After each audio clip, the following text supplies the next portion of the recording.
berkata kepada para gembala, sudah lahir bagimu seorang juru selamat di kota Daud yang bernama Betlehem. Pergilah ke sana, lihat tandanya bahwa dialah juru selamat itu, yaitu seorang bayi dibungkus dengan lampin, tapi diletakkan di atas palungan. Itu tanda diberi. Karena tidak ada seorang anak manusia pun di muka bumi ini lahir sesudah dibedong atau dikasih lampin, ditaruh di kandang.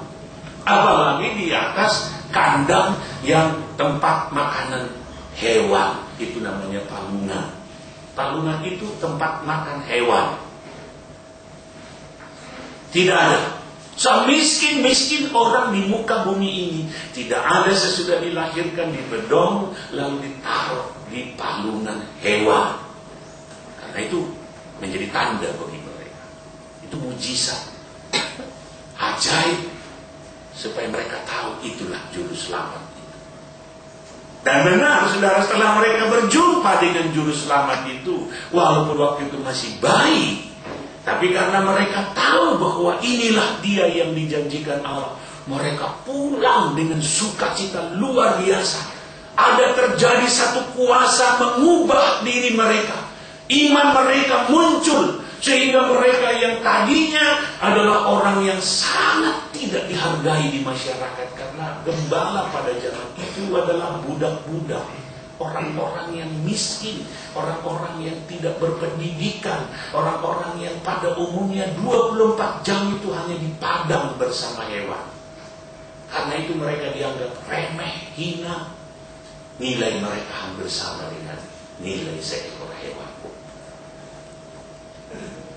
Tetapi sesudah mereka dirubah oleh kuasa itu, dijadikan manusia yang baru, dijadikan menjadi anak Allah karena imannya kepada bayi yang baru lahir ya. Semua orang yang mendengar berita mereka heran, takjub. Karena sebelumnya gak ada orang menganggap ucapan seorang gembala. Hari mereka melecehkan, gembala yang ngomong, kamu kok percaya? Apa sih tahunya gembala? Sekolah kagak, belajar Alkitab nggak pernah. Karena 24 jam mereka itu hanya dengan hewan. Mereka tidur pun di kandang hewan. Biasanya mereka tidur di pintu kandang, untuk menjaga supaya jangan ada orang masuk menyelidap malam-malam mencuri ternaknya. Supaya jangan masuk binatang buas untuk mencuri ternak atau memakan ternaknya. Kalau datang binatang ataupun orang, mereka sudah bangun duluan. Maka mereka tidur di pintu. Karena itulah Yesus yang menyebut dirinya gembala yang baik, berkata, akulah pintu ke domba itu. Yohanes 10. Tidak ada orang bisa masuk kecuali melalui aku. Karena memang gembala itu di pintu. Harus dilewati dulu, atau kalau istilah kita di sini, langkahi dulu mayatku, baru kau sampai ke domba itu. Ya.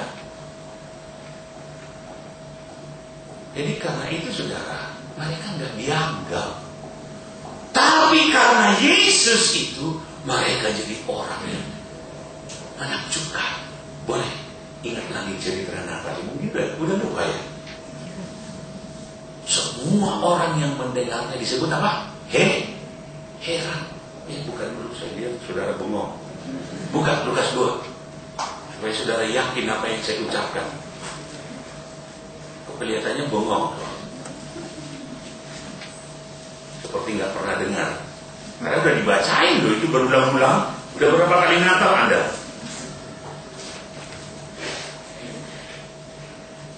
Lukas 2 ayat 18. Saya baca 18 dan 20 ya. Atau di ayat 17. Dan ketika mereka, yaitu para gembala, melihatnya, mereka memberitahukan apa yang telah dikatakan kepada mereka tentang anak itu. Dan semua orang yang mendengarnya apa? Heran tentang apa yang dikatakan gembala-gembala itu kepada mereka. Ayat 20. Maka kembalilah gembala-gembala itu sambil memuji dan memuliakan Allah. Saya bayangin pakaiannya tetap sama. Pakaian gembala. Nggak jadi wangi karena nggak ada parfumnya. Ya, wajah mereka tetap sama. Di kantong mereka mungkin roti yang sudah seminggu setelah dibeli dari kota tetap sama. Yang berubah apanya? Hatinya.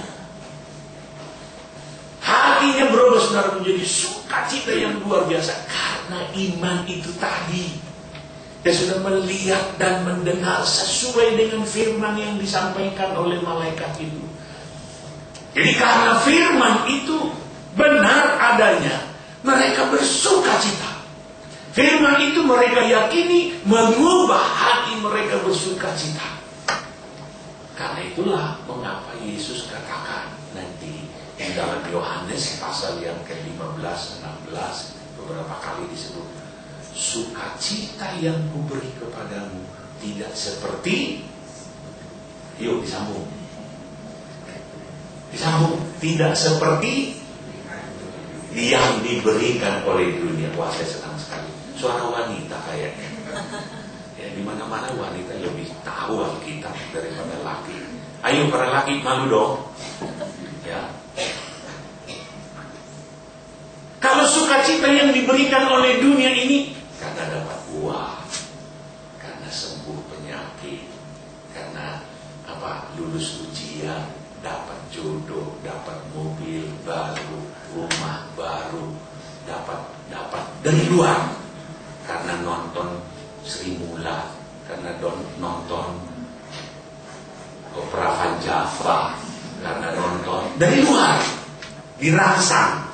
Tapi kalau sukacita yang dari Tuhan itu dari dalam, seperti mereka tadi itu. Di luarnya mah sama, pakaiannya tetap sama, isi kantongnya tetap sama, pekerjaannya tetap sama, tempat tinggalnya tetap sama. Apa yang membuat mereka sukacita? Biasanya kalau ada sukacita karena ada perubahan yang di luar. Betul ya? Istri baru, suami baru, dapat anak baru lahir, bukan anak yang baru.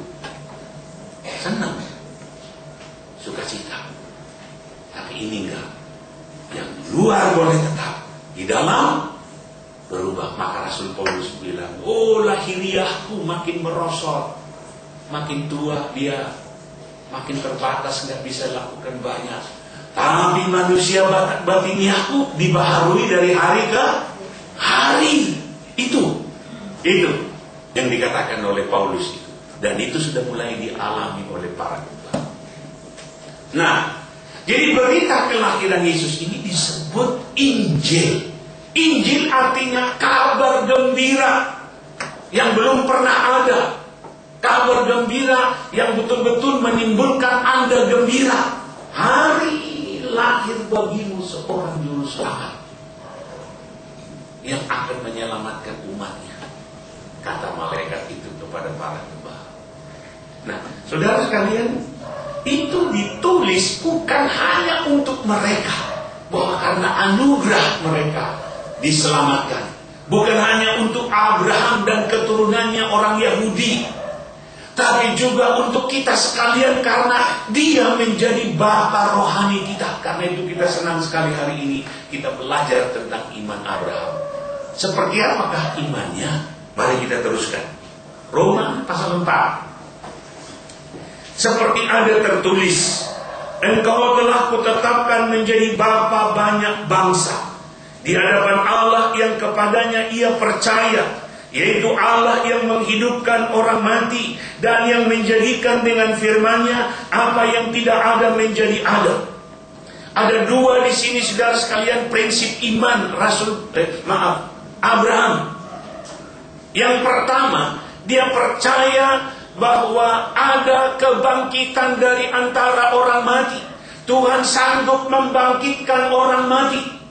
Dan itulah dasar dia mengapa dia mempersembahkan Ishak. Dia yakin Allah yang telah memberikan anak ini untuk menjadi keturunanku. Sekarang dia minta. Katanya melalui anak ini nanti bangsa-bangsa di dunia akan diberkati. Melalui anak ini nanti akan ada keturunanku yang besar banyaknya seperti pasir di laut, seperti bintang di langit. Ingat ya janjinya. Ya nanti baca di rumah di Kejadian 15 dan 17 2 kali diberikan penegasan itu oleh Tuhan bahwa melalui keturunanmu dari Sarah ini. Sebab itu istrimu ini jangan lagi sebut namanya Sarai, tapi Sarah. Dan engkau bukan lagi Abram, tapi Abraham. Karena di dalam keluargamu ini ada bangsa yang banyak. Tahu-tahu anaknya cuma satu. Anak-anaknya yang sebelumnya dari gundiknya. Siapa namanya gundiknya? Bukan Hagar. Anaknya Ismail. Terlalu cepat. Orang-orang di Kosambi ini pinter-pinter. Saya belum nyampe, dia udah nyampe, gitu ya. Anaknya Ismail boleh diusir. Usir, kata Tuhan.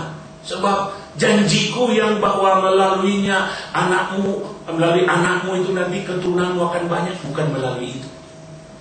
Walaupun nanti itu keturunanmu akan saya berkati juga menjadi bangsa yang besar, maka besar sekali keturunannya, yaitu bangsa-bangsa Arab sampai ke Afrika. Saya juga akan berkati, kata Tuhan, akan diberkati. Dan benar, mereka lah si empunya emas hitam itu. Apa itu emas hitam? Apa? Emas hitam, apa itu? Oil. Apa Anda sebut? Minyak. Ya, minyak. Itu disebut oleh dunia bisnis emas hitam. Karena hitam keluarnya dari tanah. Ya, aslinya. Nah, saudara sekalian, diberkati Tuhan dengan mereka. Sehingga semua produksi minyak terbesar di dunia ada di lingkungan Arab sampai ke Afrika. Itu keturunan Abraham juga dari Ismail. Ya. Tetapi dari keturunan yang melalui Ishak, saudara sekalian, Tuhan bilang bahwa melalui Ishak ini seluruh bangsa-bangsa akan tunduk dan taat kepadanya. Nah, ketika dia tahu itu janji Tuhan, sekarang diminta anak itu. Saya minta engkau persembahkan dia di Bukit Muria, sembelih sebagai korban. Tidak ragu dia, karena dia